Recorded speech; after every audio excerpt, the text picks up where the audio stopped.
Hello students, today we are going to finish up the topic of grouping of cells as some little bit things were left from the topic of grouping of cells.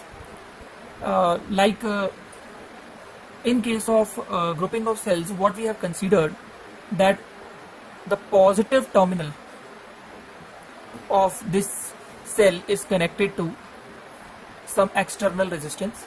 इस cell का positive terminal किसी external resistance के साथ joined है और ये उसका internal resistance है खुद का, और जो इस पहले सेल का नेगेटिव टर्मिनल है वो पॉजिटिव टर्मिनल के साथ जुड़ा हुआ है, और ये दूसरा सेल हो गया, इसका ईएमएफ E2 है और इसका इंटरनल रेजिस्टेंस R2 है.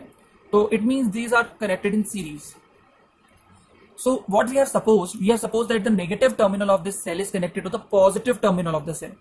So what happens if you apply KVL? You will find that the net EMF comes out to be E1 plus E2.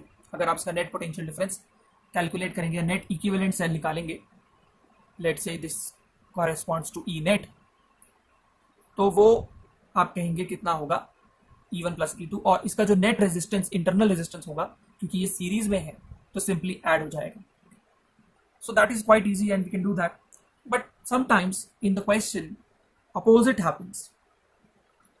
यहाँ पे ये सीरीज में लगे होंगे लेकिन ये टर्मिनल उल्टा होगा, तो कोई भी आसानी से समझ सकता है कि अगर मैं अब केवीएल लगाऊंगा, किरचॉफ वोल्टेज रूल लगाऊंगा कि अगर मैं यहाँ से यहाँ जाऊंगा तो मैं पॉजिटिव टू नेगेटिव जा रहा हूँ, लेकिन जब मैं यहाँ से यहाँ जाऊंगा तो मैं नेगेटिव टू पॉजिटिव. तो आप देख सकते हैं कि अब जो नेट ई नेट आएगा, let's say E net dash, वो अगर मान लो E1 E2 से ज्यादा है तो E1 माइनस E2 होगा, और आप इसका इक्विवेलेंट सेल जो दिखा रहे हैं उसका जो नेट ईएमएफ होगा वो इस बार सब्ट्रैक्ट हो जाएगा. तो इन चीजों का आपको ध्यान रखना है कि कहीं ऐसा ना हो सेल कहाँ जो इंटरनल रेजिस्टेंस है वो तो सिंपली ऐड होंगे, लेकिन वो ऐड ही होंगे because they are simply added in series. But the point is that कि if the cells are joined with opposite polarity with one another, then the EMF gets subtracted. So this thing, first thing that have to be kept in mind. And similarly, in case when we were having parallel combination of cells like this, so what we have done, if this is E1 E2, then there is a formula E net is equal to E1 by R1 plus E2 by R2 divided by 1 by R1 plus 1 upon R2. और अगर ऐसे ही इसकी जो polarity है, इस वाले cell की polarity हम चेंज कर दें, लेट्स से कि ये ऐसे है और जो नीचे वाला सेल है वो उल्टा लगा हो, तो ये सब कुछ आप केवीएल से ट्राई कर सकते हो. But if for writing or just memorising, you can say that because the polarity of this cell has been changed, so this will be changed like this.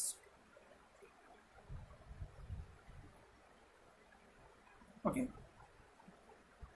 they are still in parallel, you can find that, but यहाँ पे आपका जो E2 है वो plus की जगह क्या हो जाएगा, माइनस हो जाएगा.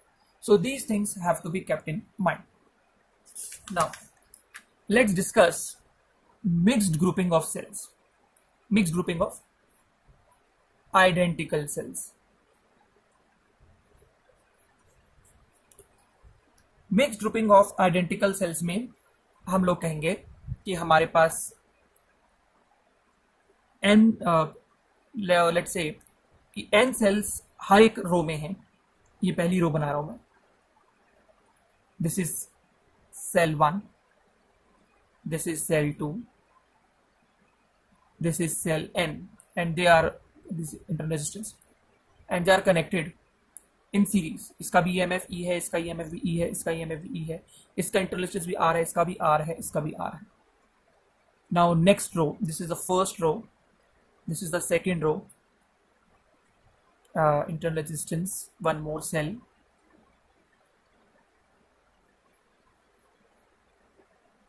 and similarly the nth or let's say mth row. हर एक रो में n सेल्स हैं. ये पहला सेल है, ये दूसरा सेल है, ये nth सेल है. E internal resistance R, E internal resistance R, EMF E internal resistance R, and the mth row, last row, ये फर्स्ट सेल है, ये सेकंड सेल है, और ऐसे ही ये लास्ट nth सेल है, like this, and they are connected to some external resistance, capital R. Okay, so this network of cells can be say, you can say that they are in mixed grouping. रो में n sales हैं और ये रोज आपस में parallel में connected है। अगर आप इनका भी इक्विवेलेंट निकालें, क्योंकि हर एक रो में n सेल्स हैं और ये सीरीज में जुड़े हैं, तो e plus e up to n times होगा and we know that will become n times e, क्योंकि हमने सीरीज में अलग से किया हुआ पहले। और हर एक सेल का इंटरनल रेजिस्टेंस स्मॉल r है, तो हर एक रो का नेट इंटरनल रेजिस्टेंस कितना हो जाएगा, n इंटू आर। यानी कि ये सारे सेल्स को मिला के एक इक्विवेलेंट सेल बन गया। इस ईएमएफ n टाइम्स e है और हर एक सेल का इंटरनल रेजिस्टेंस स्मॉल r है, तो n टाइम्स r हो गया। ये फर्स्ट रो हो गई, ये फर्स्ट रो हो गई। ये हमारी सेकेंड रो हो जाएगी, इसका भी यही आएगा, n times e is the net EMF and n into r is the internal resistance of the row.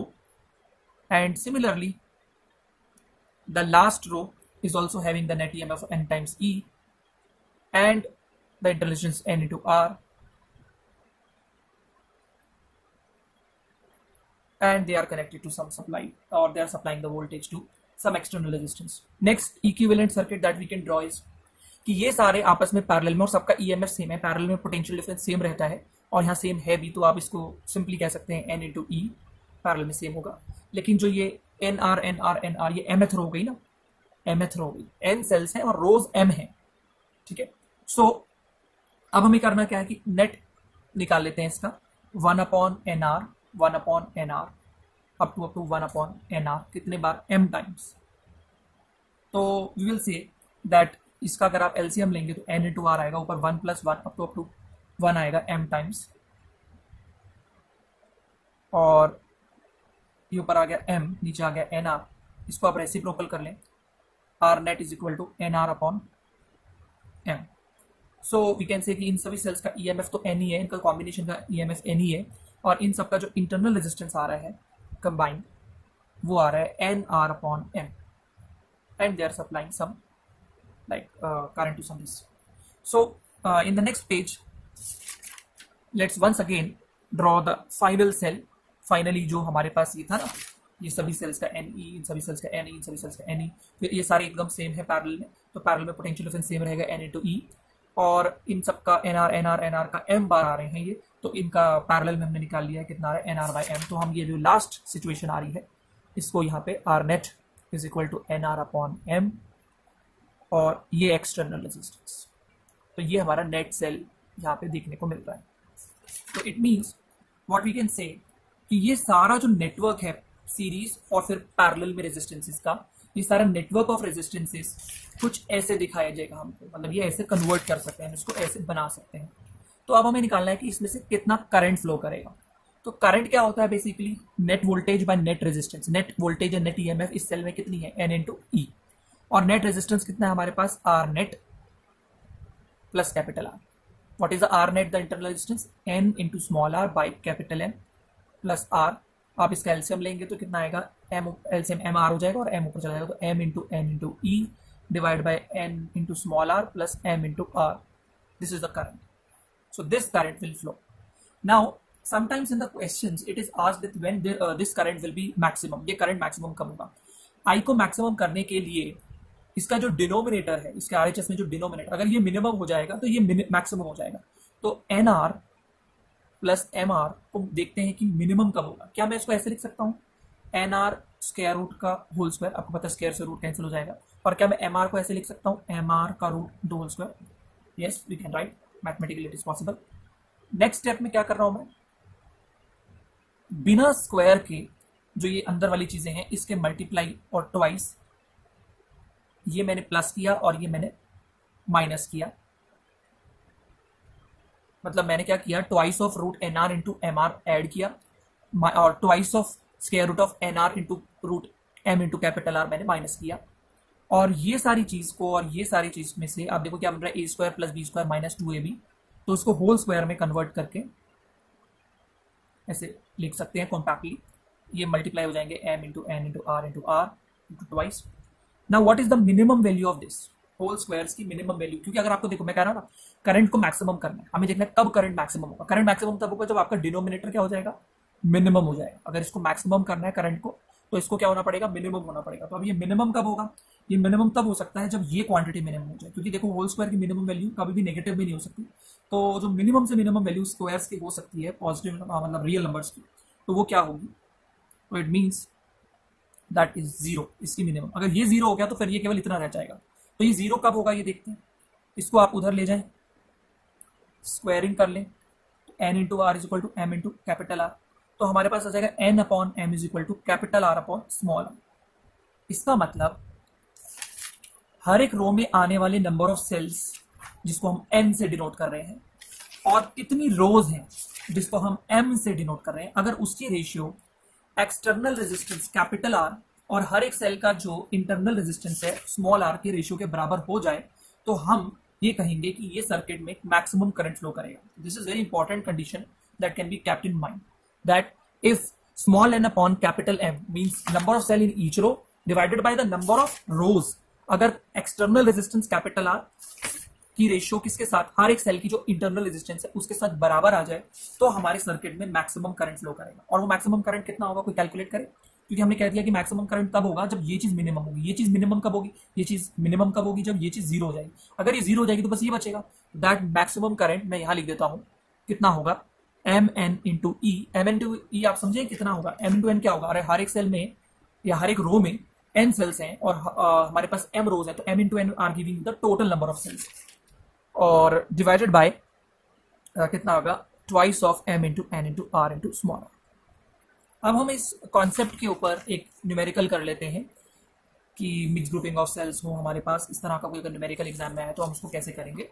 Let's see this question. Question में कहा गया है कि 12 आइडेंटिकल सेल्स हैं, हर किसी का इंटरनल रेजिस्टेंस कितना है 0.5 ओम और कुछ ईएमएफ भी होगा उनका, उनको कनेक्ट किया गया है किसी एक्सटर्नल रेजिस्टेंस 1.5 ओम से टू गेट मैक्सिमम करंट। मतलब यही जो हमने अभी टॉपिक पढ़ा है उसके ऊपर एक सिंपल क्वेश्चन है। अब देखो 12 आइडेंटिकल सेल्स हैं, आप अगर मैं सारे बनाने बैठ जाऊं तो एक तरीका यह है कि मैं हर एक सेल को सबको एक साथ सीरीज में लगा दूं। एक पॉसिबिलिटी ये है, मतलब एक ही रो हो और सभी के अंदर 12 के 12 सेल्स एक ही रो में आ गए, तो पॉसिबिलिटी 1 ये पहला सेल, ये दूसरा सेल, ये 12वां सेल, 12th सेल। पॉसिबिलिटी 2 ये हो सकती है कि मैं सभी सेल्स को एक साथ कैसे जोड़ दूं, पैरेलल में जोड़ दूं, ये पहला सेल, ये दूसरा सेल, ये 12वां सेल। तो ये एक सिचुएशन ये हो सकती है, अगर मैं सबको क्या करूं किसी एक्सटर्नल रेजिस्टेंस के साथ जोड़ दूं, यहाँ पे भी एक्सटर्नल रेजिस्टेंस मान लीजिए सबकी, मतलब मैंने एक ही रो बना दी 12 सेल्स की। और क्या कर सकता हूँ, एक एक सेल की 12 रोज बना सकता हूँ। एक तो मैं एक ही रो में 12 के 12 सेल्स डाल दूं सभी को सीरीज में, या फिर मैं 12 रोज बनाऊं और हर एक रो में 12 सेल्स डाल दूं, या एक पॉसिबिलिटी ये भी हो सकती है कि मैं 6 सेल्स की 2 रोज बना दूं, या मैं 2 सेल्स की 6 रोज बना दूं। तो मैं किस तरीके से इन सेल्स की अरेंजमेंट करूं, सीरीज, पैरेलल, मिक्स्ड ग्रुपिंग, किस तरीके से करूं कि मेरे पास मैक्सिमम करंट उस सर्किट में फ्लो हो। तो अभी जो मैंने कंडीशन डिराइव की है, मैं अगर उसको डायरेक्टली भी यूज कर लूं कि N upon M is equal to capital R upon small r, तो अगर मैं उस कंडीशन को भी यूज कर लूं तो मेरे पास क्या आएगा, I am using the result that we have derived directly here कि N upon M is equal to capital R upon small R. N मतलब हर एक सेल में आने वाले नंबर ऑफ, या हर एक रो में आने वाले नंबर ऑफ सेल्स, और कैपिटल एम क्या है, हमारे पास कितनी रोज है हमारे पास। अभी हमने देखा था ना कि अगर हमारे पास हर एक सेल में एन, हर एक रो में एन सेल्स हो और कितनी रोज है हमारे पास, एम रोज है, तो हम लोग क्या करेंगे, एन अपॉन एम को आर अपॉन आर लिखेंगे। अब हमें कैपिटल आर पता है कितना है 1.5, और हर एक सेल का जो इंटरनल रेजिस्टेंस है वो कितना है 0.5। If you solve it you will get 3 and here from you will get n is equal to 3n। एक बात तो ये आ गई।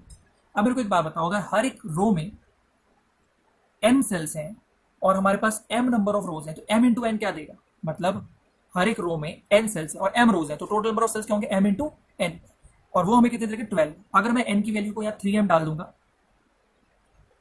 तो मेरे पास 3m स्क्वायर कितना आएगा 12, और आप उसको सॉल्व करें तो m ये 4 हो गया, तो m कितना आ गया 2। इसका मतलब मैं 2 रोज बनाऊंगा, m का मतलब था नंबर ऑफ रोज, और अगर मैं n की वैल्यू 2 डाल दूं इसके अंदर तो मेरे पास n कितना आ जाएगा 6, क्योंकि हमारे पास mn कितना है, या हम यहां से भी देख सकते हैं n is equal to 3m है, तो 3 इंटू 2 इज इक्वल टू 6। इसका मतलब, तो अगर मैं क्या करूं बेसिकली, ये मेरे पास एक रो हो गई, इसमें ये पहला सेल है, ये दूसरा सेल है, ये छठा सेल है, ऐसे ही ये मेरे पास पहला सेल है, ये दूसरा सेल है और ये छठा सेल है, ये छठा सेल हो गया हमारा। और ये 6 सेल्स की अगर 2 रोज बनाएं सीरीज में और उन दोनों को पैरेलल में कनेक्ट कर दें, तो हम लोग ये कहेंगे कि हमारे पास इस सर्किट में मैक्सिमम करंट फ्लो करेगा, इस सर्किट में मैक्सिमम करंट फ्लो करेगा।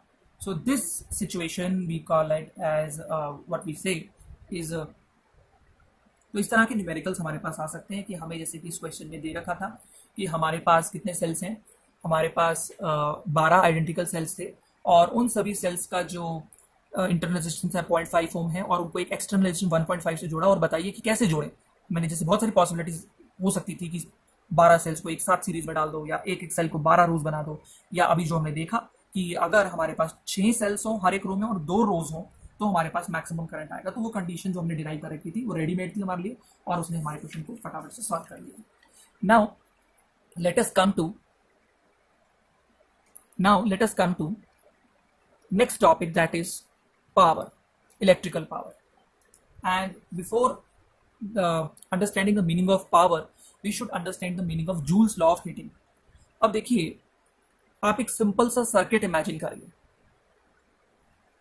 ये एक रेजिस्टेंस है और यहां हमारे पास एक बैटरी या सेल हो सकता है। और आप जरा सोचिए कि बेसिकली होता क्या होगा कि इलेक्ट्रॉन्स नेगेटिव टर्मिनल से बाहर निकलते हैं या नेगेटिव पोटेंशियल से वो रन करते हैं and they comes towards, electron means negatively charge particles, wire के अंदर ही अंदर वो मूव करते हैं और वो अपना नेगेटिव पोटेंशियल से चलते हैं और पॉजिटिव पोटेंशियल की तरफ पहुंच जाते हैं। Negative charge have the tendency to move from this point to this point. Now what we see that when these electrons move from this situation to this situation, मतलब वो यहां से जब वो यहां आते हैं तो उनके पोटेंशियल एनर्जी में चेंज आता है। आपने देखा होगा कि जब एक बॉल को हम ड्रॉप करते हैं हाइट से और वो ग्राउंड की तरफ जाती है तो उसकी पोटेंशियल एनर्जी लगातार कम होती है और बदले में क्या होता है कि काइनेटिक एनर्जी बढ़ती है। So we have seen that kinetic energy, एक तो काइनेटिक एनर्जी होती है किसी चीज की और क्या होती है, पोटेंशियल एनर्जी होती है, और उन सबका जो सम होता है वो क्या होता है, कांस्टेंट होता है according to law of conservation of energy. Same situation जो बॉल के साथ हो रही है कि जब उसकी पोटेंशियल एनर्जी में चेंज आ रहा है या मान लो हम कहेंगे पोटेंशियल एनर्जी कम हो रही है तो उसकी काइनेटिक एनर्जी क्या हो रही होगी, बढ़ रही होगी। तो ऐसे ही यहाँ पे जो इलेक्ट्रॉन्स हैं जब वो मूव करते हैं, एक तरीके से अगर सिंपल लैंग्वेज में बोले कि नेगेटिव से रिपेल होकर जब वो इस तरफ पॉजिटिव की तरफ आते हैं तो उनकी काइनेटिक एनर्जी बढ़नी चाहिए ना, क्योंकि पोटेंशियल एनर्जी घटेगी तो काइनेटिक एनर्जी क्या होनी चाहिए, बढ़नी चाहिए।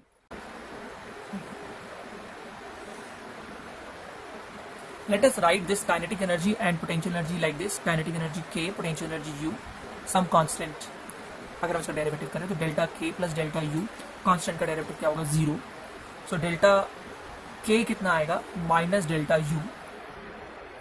Now what is change in potential energy, we know that it is equal to Q into potential difference. We know that if change in potential energy, आपको पता है वर्क डन होगी, वर्क डन के बराबर होगी, और वर्क डन जो होगा हमारे पास या negative of the potential energy work done होगा, और वर्क डन क्या होता है, चार्ज इनटू पोटेंशियल डिफरेंस। तो हम लोग क्या कहेंगे कि if you take them that way also, so will get Q into V, and Q into V हमारे पास कैसे लिख सकते हैं, Q को I into T into V, तो ये V into I into T। It means जब इलेक्ट्रॉन्स यहां से यहां मूव करते हैं तो बैटरी कुछ वर्क डन करती है, और वर्क डन की वजह से हम क्या कहेंगे, उसकी पोटेंशियल एनर्जी में कुछ चेंज आता है, और वो पोटेंशियल एनर्जी के चेंज आने से उसकी काइनेटिक एनर्जी भी चेंज आना चाहिए। लेकिन अगर आप ड्रिफ्ट वेलोसिटी का फॉर्मूला देखेंगे तो उसमें ई वी टॉ अपॉन एम इंटू एल आ रहा है। अब ई भी कॉन्स्टेंट है, वी भी कॉन्स्टेंट, टॉ भी और एम इंटू एल सब कुछ तो कॉन्स्टेंट है। इट मीन ड्रिफ्ट वेलोसिटी तो सेम रहती है। तो काइनेटिक एनर्जी में इंक्रीज या चेंज क्यों नहीं आता, जब वो नेगेटिव से रिपेल होकर इलेक्ट्रॉन पॉजिटिव टर्मिनल की तरफ आ रहे हैं तो उसकी काइनेटिक एनर्जी इंक्रीज होनी चाहिए, और ये फॉर्मूला भी बता रहा है इंक्रीज होनी चाहिए। बट इंक्रीज इसलिए नहीं होती है काइनेटिक एनर्जी क्योंकि इलेक्ट्रॉन का पाथ बिल्कुल फ्री नहीं है। एक्चुअली में इलेक्ट्रॉन क्या करता है, एटम से, कर्नल से, पॉजिटिवली चार्ज आयन से टक्कर लगाते हुए जाता है, इट कोलाइड्स। तो ये जो काइनेटिक एनर्जी उसकी बढ़नी चाहिए थी वो नहीं बढ़ती है। आपको ड्रिफ्ट वेलोसिटी से पता चल रहा होगा कि ड्रिफ्ट वेलोसिटी तो कांस्टेंट है, इलेक्ट्रॉन एवरेज वेलोसिटी सेम से चल रहे हैं, इलेक्ट्रॉन की काइनेटिक एनर्जी और वेलोसिटी लगभग सेम रह रही है। तो ये जो कॉरेस्पॉन्डिंगली काइनेटिक एनर्जी में इंक्रीज आना चाहिए था वो कहाँ गया, वो सारा का सारा कोलिजन्स में इलेक्ट्रॉन की काइनेटिक एनर्जी बढ़नी चाहिए थी। नेगेटिव से repulsion, electric field should have accelerated the electron, but it hasn't done that। it means कि सारी की सारी जो भी काइनेटिक एनर्जी बढ़नी थी इलेक्ट्रॉन्स की वो क्या हो गई, हीट में डिसिपेट हो गई। तो heat is equal to this delta K is equal to VIT। We know that V is equal to IR, Ohm's law. and we got I square R into T. This is also known as Joule's law of heating. ये आपने class 10th में भी पढ़ा था, Joule's law of heating, that heat is equal to current square into resistance into time. अब अगर आप लोग पावर कैलकुलेट करना चाहते हैं तो पावर होता है वर्क डन, कोई इलेक्ट्रिकल वर्क डन हो रहा होगा या उसके कॉरेस्पॉन्डिंग कुछ हीट एनर्जी या एनर्जी डिसिपेट हो रही होगी पर यूनिट टाइम टेकन. सो हमारी हीट एनर्जी कितनी डिसिपेट हो रही है, I square into R T upon T, T से टी कैंसिल हो गया तो पावर का फॉर्मूला आ गया आई स्क्वायर आर. पावर के और भी फॉर्मूले हो सकते हैं यहाँ पे. We know that I is equal to V upon R, तो अगर आप वो यहाँ पे पुट कर देंगे तो पावर आ जाएगा V upon R square into R, that will be V square upon R square into R, तो एक आर कैंसिल हो गया तो पावर आ गया वी स्क्वायर अपॉन आर. एक फॉर्मूला ये आ गया पावर का. करंट को वी अपॉन आई रखा, आर रखा तो V upon R, V square upon R square, तो वी स्क्वायर अपॉन आर आ गया. और एक और फॉर्मूला जो हमारे पास पावर का आएगा, अगर ये आई स्क्वायर इंटू आर है, इसको मैं आई आर इंटू आर लिख दूं, ये आई लिख दूं, ये जो आई स्क्वायर है मैं इसको आई इंटू आई लिख दूं. आई इंटू आर कितना होता है वी, तो वी इंटू आई पावर का एक और फॉर्मूला आ गया. सो हमारे पास पावर के 3 डिफरेंट फॉर्मूलाज आ रहे हैं. एक बार उसको समराइज कर लेते हैं. पावर जिसको हम पी से डिनोट कर रहे हैं, उसका बेसिक फॉर्मूला जो क्लास 9 से ही पढ़ते आ रहे हैं कि वो वर्क डन या energy consume per unit time होता है, वो तो है ही. लेकिन इलेक्ट्रिकल पावर का एक फॉर्मूला है आई स्क्वायर आर, एक फॉर्मूला है वी इंटू आई, और एक फॉर्मूला पावर का है equal to V square by R. So these are the different formulas for power. Now एक इंटरेस्टिंग फीचर जो पावर के फॉर्मूले में देखने को मिलता है कि पावर का एक फॉर्मूले में तो P is equal to I square into R है और दूसरे फॉर्मूले में power V square upon R है. तो क्वेश्चन ये उठता है कि इनमें से कौन सी बात ट्रू है? क्या पावर रेजिस्टेंस के डायरेक्टली प्रोपोर्शनल है या पावर रेजिस्टेंस के इनवर्सली प्रोपोर्शनल है? एक्चुअली में दोनों ही बातें ट्रू हैं. जब करंट I कांस्टेंट होगा रेजिस्टर्स में से, जब हम पता है कि अगर हम कंपेयर कर रहे हैं 2-3 चीजों को और उन सब में करंट सेम है, तो आप कहेंगे power is directly proportional to resistance. और अगर आपके पास आ जाए कि potential difference V is constant, when V is constant then power is inversely proportional to resistance. एक क्वेश्चन करके देखते हैं. हमारे पास 3 बल्ब हैं, B1, B2, B3, और तीनों को हमने लेट्स से सीरीज में जोड़ा है और इन्हीं तीनों बल्ब्स को हमने पैरेलल में जोड़ा है. हमें पता है कि ये 100 ओम का है, ये 150 ओम रेजिस्टेंस का है और ये 50 ओम रेजिस्टेंस का है. और यहाँ पे भी ये B1, B2, B3, ये 100 ओम है, ये 150 ओम है और ये 50 ओम. अब क्वेश्चन ये है कि कौन सा बल्ब ब्राइटेस्ट ग्लो करेगा, जिसमें सबसे ज्यादा पावर कंज्यूम होगी या सबसे ज्यादा हीटअप होगा, जो जिसका फिलामेंट वो सबसे ज्यादा ग्लो करेगा. अब आपने देखा कि जब ये सारे के सारे सीरीज में लगे होंगे तो इनमें से कौन सी क्वांटिटी सेम होगी? यस, इनमें से करंट सेम जाएगा. और जब ये सारे पैरेलल में लगे होंगे तब तो करंट बढ़ जाएगा. लेकिन क्या चीज सेम होगी जो हम फटाफट देख के बता सकते हैं कि इनका पोटेंशियल डिफरेंस सेम होगा. तो इट मीन्स जब ये बल्ब सीरीज में लगे हुए हैं तो इनमें करंट सेम होगा और जब ये बल्ब पैरेलल में लगे हुए हैं तो इनमें पोटेंशियल डिफरेंस सेम होगा. तो अब बताइए सबसे ज्यादा कौन सा ग्लो करेगा? यस, 150 ओम, क्योंकि करंट सब में से सेम है. जब I कांस्टेंट है तो पावर रेजिस्टेंस के डायरेक्टली प्रोपोर्शनल है. तो सबसे ज्यादा पावर किसकी होगी? B2 बल्ब की. तो सबसे ज्यादा कौन ग्लो करेगा? B2 bulb. तो B2 will glow brightest, glows brightest. सबसे ज्यादा ये ब्राइट करेगा, ग्लो करेगा. अब जब हमने B1, B2, B3 को पैरेलल में लगा दिया तो सबसे कम रेजिस्टेंस किसका है? 50 ओम का. अब यहाँ पे जब पोटेंशियल डिफरेंस सेम होता है, जब सबका V सेम होगा, जब V कांस्टेंट होगा सभी बल्ब के लिए, तो पावर रेजिस्टेंस के इनवर्सली प्रोपोर्शनल होगी. तो जिसका सबसे कम रेजिस्टेंस होगा वो सबसे ज्यादा पावर रखेगा और वो सबसे ज्यादा ग्लो करेगा. तो यानी कि यहाँ पे B3 बल्ब जो होगा वो ग्लोज करेगा सबसे ज्यादा ब्राइटेस्ट. तो इस तरह के क्वेश्चन आ सकते हैं. इसमें आपको कंफ्यूज नहीं होना है. पावर रेजिस्टेंस के डायरेक्टली प्रोपोर्शनल भी होती है और इनवर्सली भी होती है, लेकिन अलग अलग सिचुएशन में. जब करंट कांस्टेंट होगा, जैसे सीरीज में इन सब में से सेम करंट जा रहा है, अगर आपको प्रोवाइडेड है, आपको पता है कि करंट सेम होगा, तो हम लोग ये कहेंगे. जब पोटेंशियल डिफरेंस सेम होगा तो हम कहेंगे कि पावर रेजिस्टेंस के इनवर्सली प्रोपोर्शनल है. तभी तो हमने कहा कि B3 बल्ब का रेजिस्टेंस सबसे कम है, 50 ओम है. या 100 ओम, ये B1 100 ओम, B2 150 ओम का और B3 50 ओम का. तो जो बल्ब हम क्या कहेंगे सबसे कम रेजिस्टेंस का होगा, जिसकी रेजिस्टेंस कम तो पावर सबसे ज्यादा, तो सबसे ज्यादा वो ग्लो करेगा. तो हमने इस वीडियो में एक तो मिक्स ग्रुपिंग ऑफ रेजिस्टर्स को समझा है। उससे पहले हमने ये समझा कि सेल्स को अगर हमने instead of parallel, instead of polarities को प्लस माइनस ना जोड़कर उल्टा पोलैरिटीज जोड़ा है, तो वहां जहां जहां ई होगा वहां माइनस ई हो जाएगा। जूल्स लॉ ऑफ हीटिंग पढ़ा, रिवाइज किया। According to Joule's law of heating, heat is directly proportional to current square, directly proportional to resistance and directly proportional to time. अगर आप मान लीजिए आप पानी गर्म करने के लिए कोई इमर्जन रॉड में जितना ज्यादा करंट पास करेंगे और वो जितनी ज्यादा रेजिस्टेंस की होगी और जितने ज्यादा टाइम के लिए पास करेंगे, इन तीनों बातों के कॉरेस्पॉन्डिंगली हीट ज्यादा जनरेट होगी। और फिर हमने पावर के कुछ फॉर्मूलाज पढ़े अलग अलग, I square R, V square by R, V into I. और ये जाना कि जो अलग अलग सिचुएशन में पावर रेजिस्टेंस के डायरेक्टली और इनवर्सली प्रोपोर्शनल भी हो सकती है। लेकिन मैं एक चीज और थोड़ा सा यहाँ पे बता दूं कि जो मार्केट से आप लोग कोई चीज खरीद कर लाते हैं तो आप उसके ऊपर रेटिंग्स या उसकी वॉटेज वगैरह लिखी हुई पाते हैं। तो आमतौर पे आप देखेंगे जैसे आप कोई बल्ब खरीद के लेके आए तो उस पर लिखा होगा 220 वोल्ट 100 वॉट। कोई बल्ब खरीद के लाए उस पर ऐसा कुछ लिखा हो सकता है।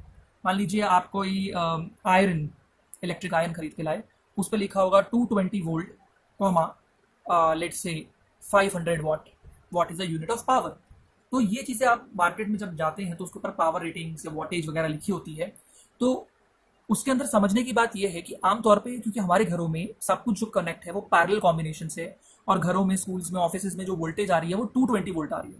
तो यानी कि आप जब भी मार्केट से कोई चीज खरीद कर लाते हैं तो उसमें जो पोटेंशियल डिफरेंस होता है, वोल्टेज होती है, वो कांस्टेंट होती है। करंट की एक रेंज देंगे वो साथ में, लेकिन वो आमतौर पर जब भी आपको देंगे वो साथ में देंगे। इसका मतलब कि अगर आप इस डिवाइस को 220 वोल्ट पे ऑपरेट करेंगे तो वो डिवाइस 100 वॉट की पावर कंज्यूम करेगा।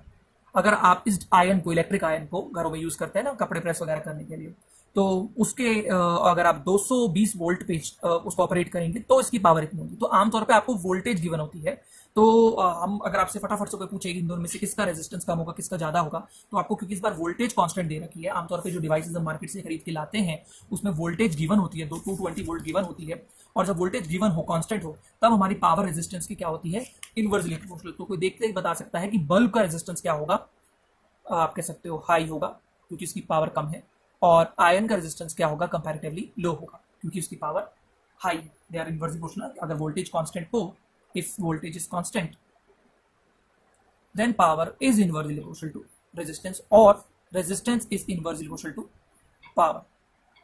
तो यहाँ पे जिसका पावर ज्यादा है उसका रेजिस्टेंस कम, जिसकी पावर कम वहां रेजिस्टेंस ज्यादा। क्यों? क्योंकि वोल्टेज 220 वोल्ट पहले से फिक्स कर रखी है, वो लिखी हुई है डिवाइस के ऊपर। So with this the unit 2 और chapter 3 current electricity also get complete.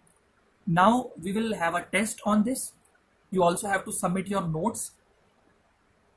And soon we are going to start new unit 3, magnetic effects of current and magnetism, and that is a very interesting unit. You will enjoy it a lot. Till then, keep learning and practicing.